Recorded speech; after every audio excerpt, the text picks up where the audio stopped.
Okay. On the other hand, I've been investing in all these companies for over 15, 20 years at this point, and my IRR, my annual rate of return on this, is over 30%.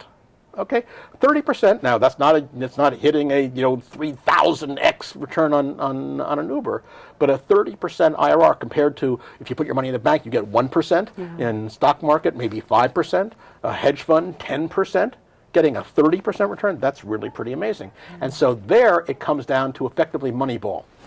The idea of doing it with discipline and doing it rationally. And so the essence of this book, the lesson from this book is, if you do angel investing as a rational person, follow the lessons in the book, there's no secret. What there is discipline, and there is an understanding of how the markets work. And because it is a hits business, and you are going to have, if not an Uber, you're going to have one company that's wildly successful and many that fail completely. The actual typical outcomes for professional angel investing are that out of 10 companies, 5 of them are going to fail completely. Not just if you invest money in the stock market, you expect hopefully your company's going to go up. It may go down a little bit. You don't expect it to go bankrupt the next morning, right? That would be awful. Well, in the case of angel investing, that's what happens. 5 out of 10 companies, which you invest, go bankrupt, and so therefore you got 5 left. And of those 5, over 6 years, because it's a long holding period, 6, 7, 8, 9, 10 years you're holding these companies, 2 of them will return the money you put in. Well, that's not great. You're not going to lose it, but at least return your money you put in.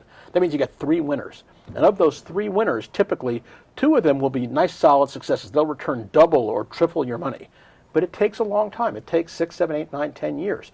And it turns out that because money has value over time, called the time value money in business school, that those 2 winners at the 2 to 3x and the 2 that return even money, at the end of, say, 6 years, you add all that up, you're right back to where you started from, with the cash you put in accounted for the time value of money. But you haven't made a profit yet.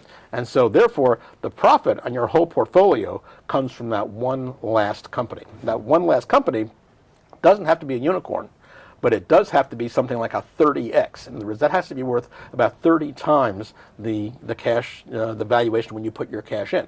And so we look for companies that are called gazelles. A gazelle is a company that's a high-growth company, is doing very, very well, but there are hundreds of thousands of these gazelles that aren't unicorns. They're fast-moving, high-growth companies, and the goal is to find a company that early on that is likely to be a success, a very solid success, grow really big, and do so without taking a lot of money, and invest at a valuation up front when you put your money in that recognizes that it's an early stage, not profitable startup company. So if you invest, for example, in a company at $1 million valuation, where you're putting in your money, and say the company comes to you, they say we're worth $900,000, you put in $100,000 in total as an angel investor. After your investment has gone in, the company's worth $1 million, and you put in $100,000.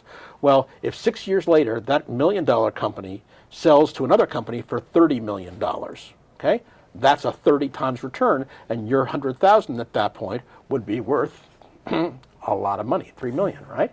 So therefore, the question is, how do you get those kinds of companies, and how do you have to find the companies, and then you have to negotiate appropriately on those valuations. And the essence of this book is saying, okay, angel investing, when done appropriately and with discipline, is not crazy, it's not crap shooting, it's not hunting for unicorns, it's not throwing darts at a wall, it's actually being a rational investor. And if you do it right, even without getting those unicorns, you can still, over time, get a 20, 25, 30% return on your money.